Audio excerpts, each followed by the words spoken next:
Sejam bem-vindos, aventureiros, ao canal Vamos Buildar. Hoje nós apresentamos raças de D&D. O vídeo de hoje tem como objetivo explicar como as raças no sistema funcionam. Cada raça no D&D ela concede atributos, traços, cultura e estética. Os atributos raciais eles são bônus nos atributos físicos e mentais que o seu personagem vai ter. Traços especiais são habilidades únicas, como resistência a certo tipo de dano, idiomas extras que essa raça pode ter, ou até mesmo proficiências que ela pode ter em certas skills, né, certas habilidades que a gente chama, né, como furtividade, atletismo, percepção, blefe, persuasão, entre várias. A parte da cultura e a estética, elas ajudam você na interpretação e até mesmo no desenvolvimento da história do seu personagem. Algumas raças, elas possuem sub-raças, que são variações internas, que mudam o estilo de jogo. Por exemplo, um elfo, ele pode ter a sua sub-raça como um elfo da floresta, assim como um elfo sombrio, um drow, que nós chamamos, né, um elfo negro. Assim como o alto elfo, entre várias variações. A base da raça, como nesse exemplo, continua sendo elfo, porém com as suas variedades. Atributos raciais. Vamos explicar esse primeiro tópico. Quando criamos um personagem em D&D, a escolha da raça ela vai muito além da aparência. Cada espécie, né, cada raça, possui características únicas, físicas, mentais ou até mágicas, que influenciam diretamente seus atributos, como visto na direita. Os 6 atributos básicos do jogo são força, destreza, constituição, inteligência, sabedoria e carisma. 3 físicos, 3 mentais. Tradicionalmente, cada raça concede bônus fixos nesses atributos. Por exemplo, os elfos recebem mais 2 em destreza, representando sua agilidade natural. Os anões recebem mais 2 em constituição, mostrando sua resistência. E os humanos, eles ganham mais 1 em todos os atributos. E que isso reflete a sua versatilidade. Esses bônus, eles formam o que chamamos de atributos raciais, um reflexo das vantagens inatas de cada povo. Mas também na prática, isso influencia as combinações de classes, porque certos bônus favorecem certas builds. Por exemplo, um elfo, ele era, detalhe no era, porque já já eu vou explicar, porque se trata agora no passado do que no presente, essa afirmação. Ele era visto como o melhor arqueiro, e um meio orc era visto como um melhor guerreiro, certo? Visto seus atributos físicos como força e constituição. E o elfo, destreza, e dependendo da sub-raça, destreza, inteligência, sabedoria, aí vai. Por que eu falei era? Com o passar do ano, o jogo desenvolveu novas regras que favorecem os jogadores uma liberdade na customização da sua origem. Essa opção, né, de personalizar a sua origem, customizar a sua origem, ela vem como uma regra variante da quinta edição que permite algo simples, porém poderoso, como eu disse, a liberdade. Em vez de ficar preso aos bônus fixos da raça, o jogador pode redistribuir esses aumentos de atributo da forma que quiser. Por exemplo, vamos fazer um anão mago, um elfo bárbaro. Agora, isso é totalmente possível, sem desvantagens mecânicas. Você ainda mantém seus traços raciais, como visão no escuro, proficiência, resistência, como dito anteriormente, mas o bônus numérico ele passa a refletir quem seu personagem é e não a raça que ele pertence. Vamos a alguns exemplos. Vamos dizer que eu quero fazer um Draconato Bardo. Pelas regras originais, o Draconato ele ganha bônus em força e carisma. Mas com essa regra de customização, você pode jogar o bônus de força em destreza, deixando ele com destreza e carisma, que são os atributos principais do bardo.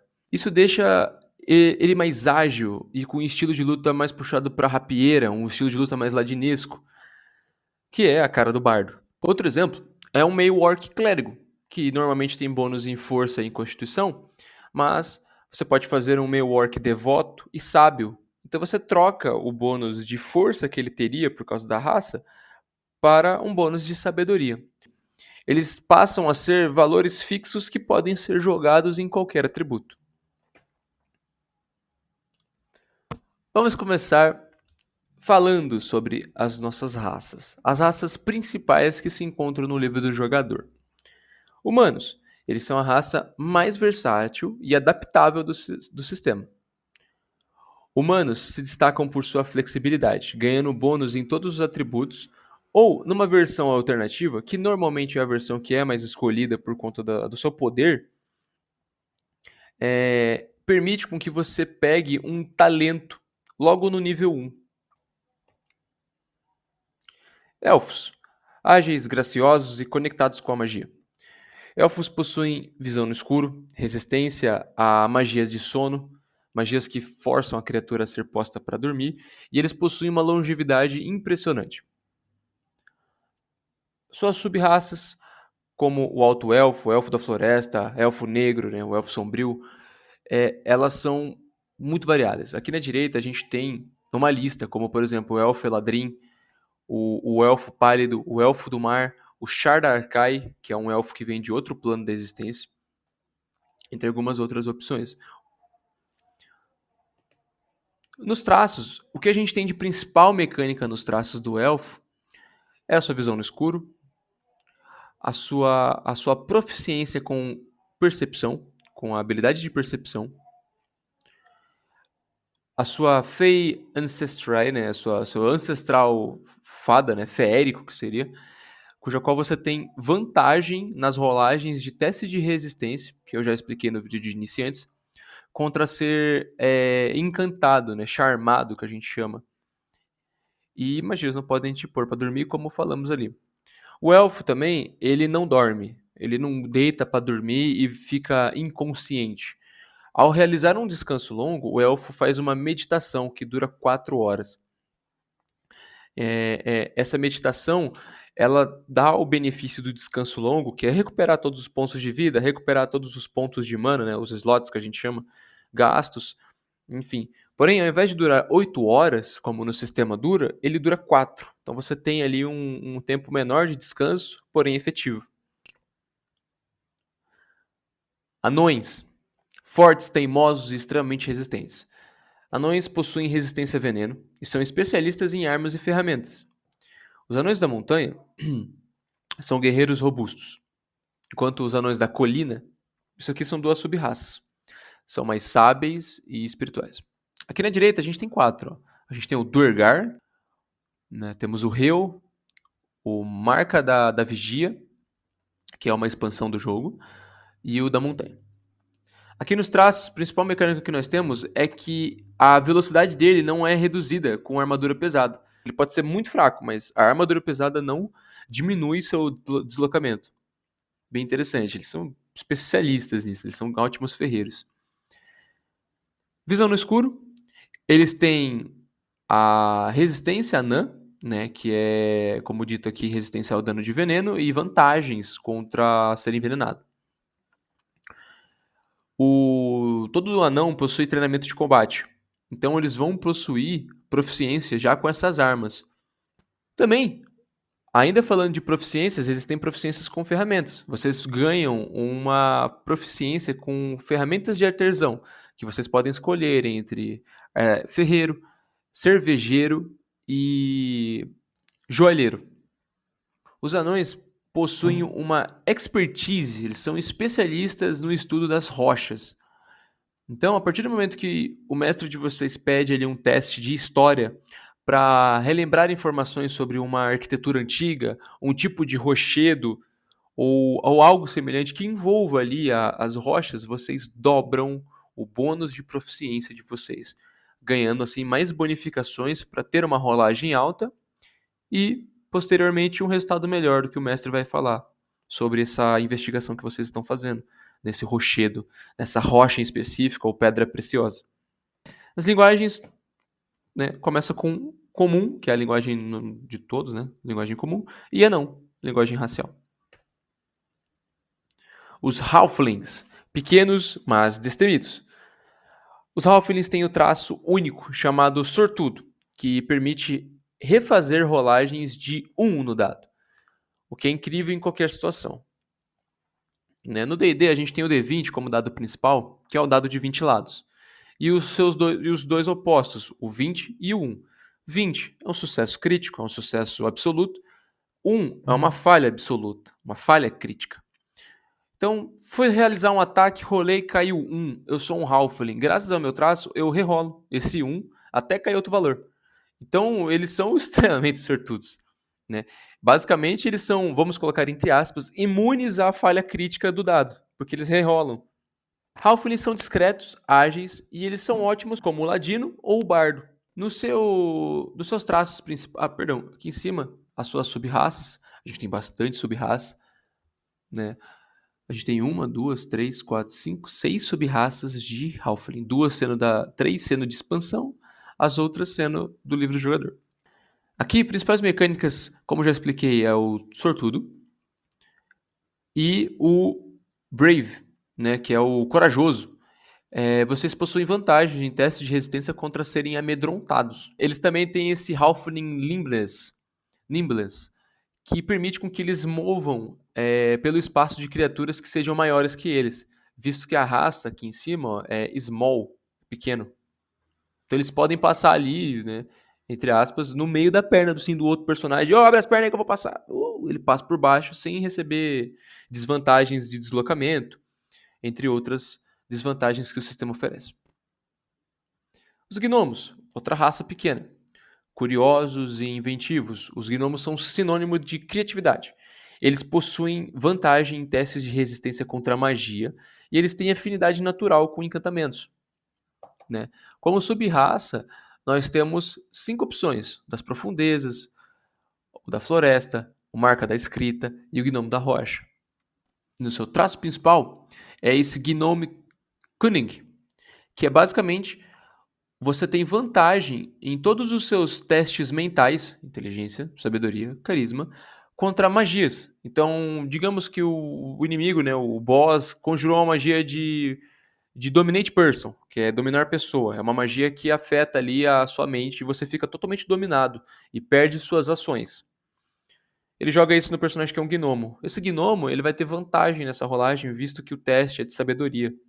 O gnomo vai tomar um banimento, que é um teste de carisma, rola com vantagem. O gnomo vai tomar um grito psíquico, que é um teste de inteligência. Opa, ele rola com vantagem. Interessante, né? Linguagem comum e gnômico. Chegamos à raça mais forte do jogo. Para o pessoal que é mais veterano, fala que o meu elfo é a raça mais poderosa. Eles são um equilíbrio entre humanidade e graciosidade élfica. Eles combinam a versatilidade humana com o lado arcano, mágico do elfo, sendo excelentes diplomatas e aventureiros adaptáveis. Por quê? Antigamente, né, como eu já expliquei, ele recebia mais 2 em carisma e mais 2 em outros 2 atributos, mais 1. Então você tinha um personagem que tinha mais 2 de carisma, mais 1 em, sei lá, força e mais 1 em constituição. Fazendo ali um paladino perfeito. Exemplo. Agora ele ficou mais forte ainda, porque com a customização da sua origem, você pode jogar esse 2 de carisma em 2 de força, em 2 de sabedoria, 2 em constituição, 2 em qualquer um dos 6. E você vai ter em outros 2 atributos mais 1. Doideira, né? Seu personagem tem mais 2, mais 1 para distribuir nos atributos. Então, assim, o meu elfo, mecanicamente referente a atributos, é uma das raças mais fortes do jogo. Nas suas variações, ele possui mais ou menos as mesmas variações do elfo. Ele tem o Half Elf, né, o meio elfo base. Aí ele vai ter a variação do mar. Ele vai ter a variação Drow, que é o Dark Elf, né, o Elfo Sombrio. Ele vai ter as marcas, que é a de expansão. Marca da detecção, marca da tempestade. Ele vai ter o Elfo da Lua ou do Sol, que basicamente é a sub-raça do Alto Elfo.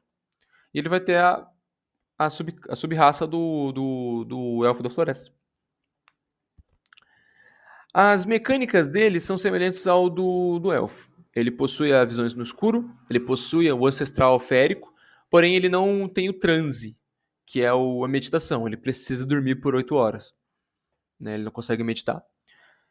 Em contrapartida, em compensação, no caso, ele recebe ali, proficiência em 2 skills que vocês quiserem: atletismo, persuasão, blefe, acrobacia, qualquer coisa. Qualquer uma da lista gigante de atributos ali, vocês podem pegar 2 proficiências. Fora isso também, eles falam comum, élfico, e você, como jogador, pode escolher uma linguagem extra. Então você pode falar comum, élfico, anão, comum, élfico, gnomo, comum, élfico, dracônico, entre outras. Meio orc, fortes, imponentes e nascidos para o combate. Meio orcs, eles ganham vantagem em ataques críticos e recebem a habilidade de resistência implacável, o que os mantém de pé mesmo quando eles deveriam cair. Antigamente eram perfeitos para bárbaros e guerreiros. Meio orcs, eles não possuem sub-raça, eles têm apenas a raça base. Eles são uma mescla de orcs com humanos, orcs com outras raças. Né? Eles têm essa ancestralidade orc. E uma das mecânicas principais é que, assim, eles ganham visão no escuro, eles ganham o menacing, que eles ganham proficiência em intimidação, né? A skill de intimidação. Relentless Endurance. Quando eles são... Quando, né, o seu personagem ele cai a 0 pontos de vida, né? Tô com 2 pontos de vida, o mestre me deu 5 de dano, caí. Né, cair no chão. Quando são reduzidos a 0 pontos de vida, porém não são mortos, com morte instantânea, que é uma mecânica mais avançada, eles literalmente não caem, eles ficam com 1 ponto de vida. Eles não morrem. Você pode utilizar esse traço uma vez por descanso longo. Então, uma vez por dia ali, você vai tomar uma facada no peito, vai olhar pro cara, vai dar uma cabeçada nele em resposta, porque você não vai cair, não vai ser morto, vai ficar com 1 ponto de vida. E os ataques selvagens. Quando vocês dão um ataque crítico, né, um critical hit, com uma arma corpo a corpo, vocês rolam um dado de dano extra. Um dado de dano extra. E adicionam esse dado ao dano crítico. Mecânica de crítico no D&D, falando resumidamente, é assim. Rolei o dado, caiu 20, vou rolar o dano da minha arma.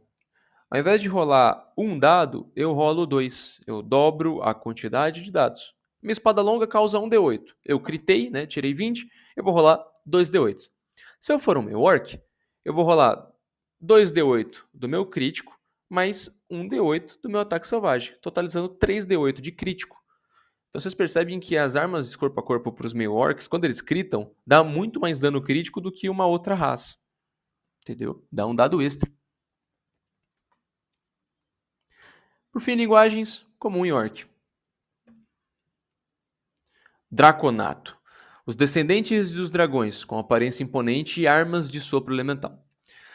Cada draconato possui uma cor, essa cor está relacionada ao seu dragão, né, seu ancestral dracônico, que se resume aos elementos: fogo, gelo, ácido, né, elétrico, venenoso, né, que é o verde. Aqui na direita, nós temos a tabela, cuja qual representa a cor, o tipo de dragão e o tipo de dano. Os draconatos, eles possuem a mecânica principal de terem resistência ao dano elemental que condiz com a sua coloração, visto na tabela. Então eu fiz um draconato com o draconato negro, que é o dragão negro. Eu vou receber resistência a dano de ácido. Eu fiz um draconato dragão azul. Eu vou receber resistência a dano de elétrico. Eu fiz um draconato que é brass, que seria cobre. Eu vou receber fogo. Bronze, lightning, copper, ácido, por aí vai. Junto disso, nós também temos aqui a medida do nosso breath, porque nós literalmente somos um dragão. Então, com a mecânica de arma de sopro, a gente pode usar uma ação e assoprar, né? Soprar ali o elemento, fazendo ou em uma linha reta ou em um cone. Os Tieflings. Marcados pela herança infernal, os Tieflings carregam resistência a fogo e magias inatas que vêm com a sua raça. Eles são, antigamente, né, carismáticos, misteriosos e visualmente marcantes. São perfeitos para quem gosta de um personagem com um passado sombrio. Os Tieflings, eles possuem a principal mecânica, como a visão no escuro, a resistência a dano de fogo e o Infernal Legacy, né, que é o passado, é a herança infernal, que eles possuem a capacidade de aprender o truque Taumaturgia, e quando o personagem alcança o nível 3, eles ganham a magia Hellish Rebuke, né, Repreensão Infernal. E eles conjuram ela como o segundo ciclo. Isso aqui eu vou deixar mais pra frente, porque são coisas mais avançadas, né? Magia é coisa avançada, mas saiba que você ganha essa magia. Quando você chega no nível 5 de personagem, vocês podem conjurar a magia Escuridão.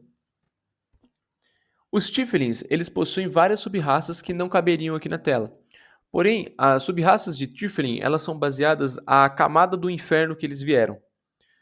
Porque cada camada possui um duque, cada duque tem seu ancestral ali, no seu Infernal Legacy, passado para os seus Tieflings. Então, existem Tieflings de Zariel, Tieflings de Asmodan, Tieflings de Beelzebub e todos os cramunhão, né, das 9 camadas. Vamos às dicas para escolher sua raça. Pense na história, não só nas estéticas. Um anão pode ser um mago, um Tiefling pode ser um paladino. O importante é que é a história que você quer contar sobre o seu personagem. Pensando em considerar a sinergia com sua classe, graças à regra de customização, a gente não precisa ficar muito preso a isso. Fazer um meio orc guerreiro, fazer um alto elfo mago. Não. Algumas raças se adaptam melhor a certos estilos de jogo. Realmente, como por exemplo, um meio orc vai ser maravilhoso para fazer uma build de crítico. Uma build para pescar, né, que dados críticos e dar dano crítico. Mas vocês não precisam se prender a isso. Abracem a liberdade. A magia do D&D está na liberdade de criar qualquer personagem que vocês possam imaginar. Conclusão: a raça é o ponto de partida do seu personagem. A base sobre a qual você vai construir tudo o que vem depois. Ela ajuda a definir não só como você joga, mas quem você é dentro da história. E o melhor de tudo, não existe escolha errada. Cada raça traz seu próprio brilho e estilo para o grupo. Esse foi o guia das raças jogáveis do D&D, quinta edição. Se você gostou e quer continuar aprendendo, no próximo vídeo nós vamos explorar os antecedentes, o passado do seu personagem e como ele influencia suas aventuras. Novamente, se você gostou, peço que deixe o like, deixe um comentário, compartilhe o vídeo, se inscreve no canal, para que nós continuemos essa jornada. Saibam, D&D, cada escolha conta uma nova história. Dito isso, agradeço a atenção de vocês até o final do vídeo. Tchau, tchau.